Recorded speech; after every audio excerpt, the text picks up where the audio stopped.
Well, hey there, everybody. Dom Tibbetts, and we're welcoming back our friend Chris Trapasso, NFL draft analyst with CBS Sports. It's been about a month since we last caught up with you, Chris, back at the NFL Combine. So, getting ready. We're less than 2 weeks away. Is this like Christmas Day for you almost as you get ready for what's coming up here in a couple of weeks? It definitely feels like the Christmas season. I would say that the regular Christmas is a lot more relaxing than the 3-day marathon that is the NFL draft for me. But I certainly love every minute, not just the first round on Thursday night, but getting into Friday and Saturday. And we've seen for the Bills, those second, third, fourth, and fifth round picks have been critical to the team that this club has become over the last 5 or 6 years. So when we last talked, I know this was, I think, the Monday of the combine. So McDermott was the only guy that talked. It was really early on. Testing hadn't happened. So you looked at what your board was maybe around that time and then how you're viewing prospects now. And just generally within the first round, kind of talking that more of a mindset, how much has that board changed? And in particular, those later rounds or the later picks of the first round, where the Bills could possibly be at 30, or if they maybe make a trade up and go somewhere into that middle part of the round. Well, after the combine, not a ton changed, I would say, in round one. We didn't see a bunch of perceived to be top prospects test really badly. A lot of the players that we thought were really fast ran really fast and jumped really high and jumped far in the broad. So not much of a change there. I will say if we're going later, day 2 and potentially day 3, where the Bills have a lot of picks, the wide receiver position, we had some of those third, fourth, fifth rounders run a lot faster than expected. So I think the general consensus, and I certainly agree with it, that this wide receiver class going into the combine, we thought, oh, not really that good. But in reality, the depth is a lot better because we have better athletes at the position based on what they did at the combine than we initially thought going into Indianapolis. Chris, do you still feel like for the Bills, defensively, the mindset maybe in that first round, if they stay at 30 or make a move up there, that it's kind of the more priority of where they should target, just given the amount of depth that's there with what they need at the defensive line and even at that cornerback position? 100%. And I would go as far to say, and this is someone that realizes how important offense is and wants the Bills to keep their fastball, so to speak. If their first 3 selections, pick 30 in round 1 and then those 2 in round 2, are all defense, I think that is the best way to attack those first 3 selections. And then certainly in the first round, whether the Bills want to address corner, which is probably the biggest and most glaring need, I think that would make sense. But we know that Sean McDermott and his history, he loves rotating defensive linemen more than any other coach in the NFL. And there's still a pretty big need next to Ed Oliver at defensive tackle. So sticking with that position group, I've got a couple guys that I've seen in some mocks. I've gone through probably 20 or so mocks by now. I got to really ramp up my numbers here, but 2 guys that have come up with what I've been looking at are Derek Harmon and Shamar Stewart. Shamar seems to be a guy who might not be there at 30, but Harmon seems to be a guy who realistically could be there in the later first round. What are you seeing just from 2 of them, and why would they be such a good fit for that guy around the defensive line or even next to Ed Oliver? Well, I'll start with Stewart. He is probably the most polarizing prospect in the entire draft because you watch him on film at defensive end. He looks like an oversized tight end. He moves like an oversized tight end. He is freaky explosive. He's bendy. He really fits that workout warrior profile. And it's what you were hinting at. I would be surprised if he was available at 30. Could Brandon Beane trade up into the 20s or the late teens to get him? I think that's probably more of the range where he's ultimately going to go. The question that I have with Stewart coming out of Texas A&M is, at his size, with his natural gifts, why was he not more productive? Why was there not 10, 12, 15 sacks? Why was the pressure rate not a lot higher in the SEC? Could there be an assistant coach on the Bills that believes he can get the most out of Shamar Stewart? Potentially. And maybe that would be the ultimate clincher for the Bills to make an ascension to get him. As far as Derek Harmon, what's fascinating is my comparison for Harmon is actually Daquan Jones. They were very similar prospects coming into the NFL. That Harmon is very strong. He gives you some upfield pass rush ability, which I do think beyond just sheer size or girth next to Ed Oliver, the Bills do want some pass rush ability, and we've seen that for Daquan Jones in his time in Buffalo. So he is certainly one that feels more likely to be available either at 30 or closer to the Bills in the late 20s that I think would be a very seamless transition to go from the older player in Daquan Jones to a 23-year-old in Derek Harmon from Oregon. And defensively staying on that side of the ball too, Chris, is that, cornerback, obviously a position of need. Who's going to go opposite of Christian Benford? Last time we talked, Benford hadn't gotten this extension he now has. So you're going to look for that guy there. We talked a lot about Trey Amos. He seems to be a very common name that comes up in the cornerback market. Jahdae Barron is fluctuating, and I don't understand where he fits and whether or not he stays in the first round talent pool or goes in the second round. Is he a guy that's realistically there? What could he bring to the table? Or is there somebody in that cornerback group where if the Bills stay at 30, kind of alleviate some of those first round concerns and go find the guy who realistically could be a starter next to Christian Benford if the Bills go that route? Great question, because I do think they have to address that position early, and they ultimately will. But I'll start with this. I personally, as an evaluator, am a lot lower on Jahdae Barron than it seems like the masses are. And in terms of his fit for the Bills, he has pretty short arms. He played a lot in the slot, played some safety, played a little bit on the outside. It feels like the Bills are going to try to attack that position with someone that has more experience on the outside. In his final season at Texas, he had 5 interceptions. A few of those were on tipped passes, so I think it was a little bit inflated in terms of his overall production. But he did test well. His tackling ability, I think, is good, not great.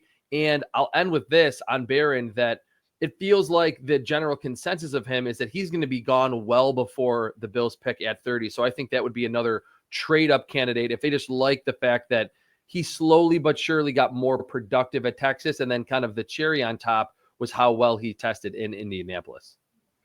Whether it's him or just anybody of these defensive prospects, knowing McDermott's background on defense, the way Bobby Babbitt just kind of ascended, in the way that you've seen him make guys better on this defensive unit. Let's say Barron gets to Buffalo, and again, a little bit of a project, or one of these guys is a little bit of a project. How much more beneficial is going to Buffalo for the development of guys like that career as compared to somewhere else, knowing that there's been a kind of track record of success of development within guys who fit that mold? That's a fantastic question, and it's pertinent in this cornerback class. I didn't talk about Trey Amos with the last question, but I can talk about him here. He has a high floor. I mean, he played in the SEC at Ole Miss after transferring there. There's not a lot of development needed for him, but all the other corners come with a high floor, or a high ceiling, but maybe not quite as high of a floor. And a lot of those players are injured. Is it Will Johnson, who's the one who falls from Michigan, that didn't tackle particularly well, got injured in October? Savon Revel from East Carolina looks the part of a classic outside receiver or cornerback, almost 6'3", very long arms, a little bit stiff in his hips, and played at a small school level. That would be a great project for someone like Bobby Babbitt to kind of overtake. And then Benjamin Morrison from Notre Dame is another one, late first, early second. Looks like that man coverage type corner that the Bills have been looking for and hoped that they had with Kyer Elam and ultimately didn't. But he's also coming off an injury. So there would be kind of a slower or a steeper learning curve for him, and it would be a slower acclimation project in a vacuum. But if going to Bobby Babbitt's scheme and learning from Sean McDermott could maybe help some of those players early on, I think that's kind of an ace in the hole that this Bills organization has, especially with a lot of question marks in the back end of the first round at the cornerback spot. And then switching gears, Chris, I want to go offensive side of the ball, because we heard from Brandon Beane at the owners meeting that it doesn't seem that in the very near future, things could change, obviously, but there's not going to be an extension anytime soon between the Bills and James Cook. So it makes you think, are they going to go look for a running back? We know that talent in that draft class itself is particularly interesting. I looked at a couple mocks, and I'm seeing Cam Scatterbo from Arizona State. And now there's obviously more talent on this. Throughout those later rounds, they address defense. I think the priority is there. What could be sitting there in the running back group? Is there any guys in particular that stand out that could fit this mold that you've seen the Bills go and attack with, just like a guy like Ray Davis that they did not too long ago? This is another position that I think aligns well with the Bills' need and where running back would be on their priority list. I think by day 3, we will see, I don't know if it'll be a record, but we will see a lot of running backs already off the board after Ashton Genty in the first round, maybe Omari and Hampton in the first round as well. But that doesn't mean that 4th, 5th, 6th round, there's no quality talent left at that position. And for as much as I think for the insurance policy, like you're hinting at for James Cook, whether he gets injured or he ultimately doesn't re-sign in Buffalo after the end of his rookie deal in 2025, I think they need the position, but because they have Ray Davis that you mentioned, they re-signed Ty Johnson. They don't really have a lot of room in the running back spot on their roster where they could say, hey, we're going to, pick a running back in the 2nd round or maybe with that first pick in the 4th round, because then you're potentially seeing this running back or this rookie get poached from another team if he doesn't make your club out of camp. So I think more later on day 3 is where they will address it. And there are going to be a lot of players that I could get really excited about at the running back position that would be complementary, but could serve as a good long-term option, kind of a contingency plan at the running back spot. And another one, it's interesting. I've been talking to a couple fans on social media about this one is, they've, in Josh Allen's career, when they go to back up and spend these guys, the Kyle Allens and Mitch Trubisky, some solidified guys who have had reps there. A lot of people look at this quarterback class knowing there's going to be some talent. Again, kind of like the running back class, Chris. There's guys maybe in the later part of this whole draft process. The Bills take a swing on a backup quarterback, just somebody in insurance policy, or is there too much value elsewhere that you feel like the Bills need to address other concerns rather than just finding a solidified rookie that could come in and just be an insurance policy? God forbid something happens to Josh this season. Yeah, it feels like there's probably better value for this team right now elsewhere. But I wouldn't hate someone like Will Howard if he's available in the 5th or the 6th round. It does feel like this quarterback class that is relatively weak, because it's weak and there are so many quarterback needy teams. Even the Will Howards, Brady Cook from Missouri, Seth Hennigan from Memphis, maybe even Riley Leonard from Notre Dame because of his running ability, will be gone 3rd or 4th round. So I think by the time we get to day 3, deep into day 3, 5th and 6th round, where the Bills have a lot of picks, the quarterback options won't be as enticing as maybe wide receiver or maybe running back or maybe double dipping at defensive tackle or adding another edge rusher. So it feels like with this team, how it's currently constructed and with the Super Bowl window being wide open, I would maybe wait until at least next year, maybe even 2027, to try to draft that developmental backup behind Josh Allen. And I'm going to knock on wood, Chris, because, Josh Allen has that career consecutive start mark that he wanted to play in week 18 this past season for in a meaningless game against the Patriots. So knock on wood, they don't have to address that. Chris, really, my last thing for you is just, who's a guy we're not talking about? Who's a guy that's going under the radar that you could very well be seeing the Bills take, not even just in the 1st round, but at some point throughout this entire 3-day process where you feel like there's going to be an impact and it's also fitting a position of need for this team? Okay, this is hard to do because I don't ultimately know if the Bills are going to pick one of these players, obviously, because there's 257 picks in the draft. But one player on each side of the ball, Dante Thornton, the wide receiver from Tennessee. We've seen the Bills bring in a bunch of wide receivers for visits and Zoom meetings throughout this pre-draft process. None of them are the top tier guys that are going to be 1st or early 2nd rounders. If you look at the theme, they are all vertical threats. We heard Brandon Beane and Sean McDermott speak to the need in this wide receiver room, that they like the group, but they need a true speedster. Dante Thornton ran it in the low 4.3s at Tennessee. He's not going to run crazy routes, but he's 6'5" and over 200 pounds. So he has serious height and size, and he's really, really fast. He hit a ton of big plays at Tennessee. So he's a name, middle of the draft, 4th, 5th round, where I could see the Bills saying, look, this is just someone that is a little bit raw, but gives us that exact niche wide receiver that we need. And then I'm going to go super deep. I'm going to go Caleb Ransaw from Tulane. He's a cornerback safety, transferred from Troy.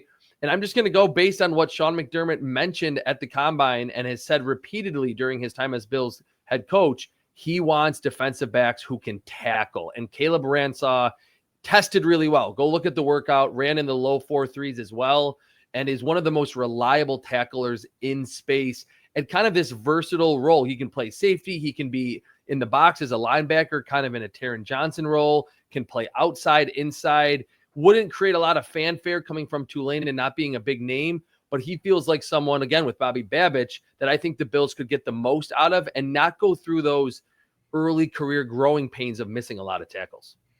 Chris, if you were a betting man, Bills stay at 30. Let's just say they keep it right where it is. They don't trade back. They don't trade up. We're right there. You're Brandon Beane. What's the realistically, like, what do you think right now would be the pick that you had to bet on that the Bills take with that 30th pick? I'm going to go Trey Amos, and I didn't really go in depth about him earlier, but he just fits the bill of, I think he has upside. Just to mention that he has a high floor doesn't mean that I don't think he can be a great player. There's a lot of similarities to Trey White, who didn't have a lot of fanfare when the Bills picked him when the first selection of the Sean McDermott era in 2017. He was just rock solid at LSU, a lot of pass breakups, wasn't crazy fast, didn't jump crazy high. That's exactly how I feel about Trey Amos, where he can come in right away with this team that has a wide open Super Bowl window that I already mentioned. They don't have to hope by November or December or year 2 or year 3 that he can start to make some plays. I think Trey Amos is NFL ready. I think Kenneth Grant is probably the most popular name, the defensive tackle from Michigan. I don't know if he's going to be there. I have a feeling Trey Amos will be there. The Bills typically like players in round 1 from the big schools, and you get that with Trey Amos from Ole Miss.